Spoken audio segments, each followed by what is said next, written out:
नमस्कार, मैं विलास रुकड़े फिर स्वागत करता हूं आपका सुप्रीम पावर न्यूज पर एक नई खबर के साथ। चलिए शुरुआत करते हैं आज की नई खबर की। महाराष्ट्र के गोंदिया से पंचायत समिति गोरेगांव अंतर्गत 56 ग्राम पंचायत का करीब 13 करोड़ की निधि विकास से वंचित उक्त ज्ञापन प्रफुल्ल पटेल तथा पालक मंत्री को दिया गया।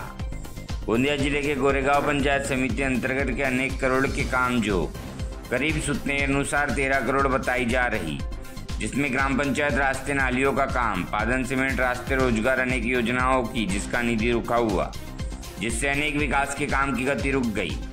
तदेतु सांसद प्रफुल्ल पटेल तथा पालक मंत्री ने ज्ञापन दिया गया।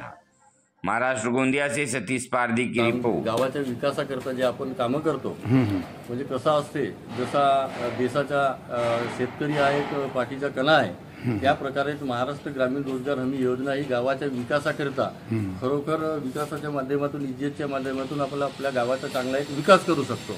आणि त्यानुसारच प्रत्येक पंचायत समिती गोरेगाव अंतर्गत एकूण 56 ग्रामपंचायती येतात आणि त्या ग्रामपंचायतीमध्ये पंचायत समिती स्तरावरील अंदाजे जे ग्रामपंचायतले कामं केले आहेत, रोड, रस्ते, नाली, नॅडेचे टाके असतील, सिंचन विहिरी असतील किंवा गुरांचे गोटे असतील, असे अंदाजे 13 ते 14 कोटी रुपये 4 वर्षापासून प्रलंबित आहेत।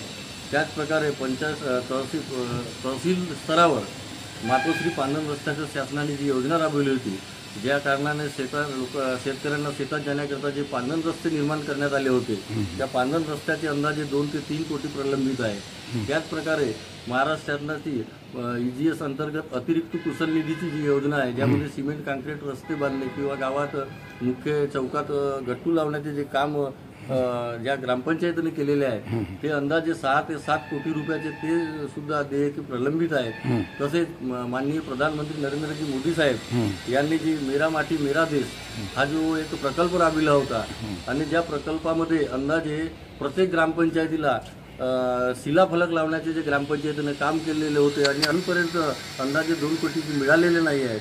म्हणजे असे एकूण 24 ते 25 कोटीचे पंचायत समिती गोरेगावला जे रोजगार हमी योजनेच्या माध्यमातून काम करण्यात आले आणि त्यामधून कुशल देयके अजूनपर्यंत शासनाने दिलेले नाही आहेत। या कारणाने गावाच्या विकासाची जी गती आहे थांबलेली आहे आणि शासनाने याकडे लक्ष द्यावे, याकरता सन्माननीय प्रफुल्लभाई पटेल साहेब, या जिल्ह्याचे पालकमंत्री पाटील साहेब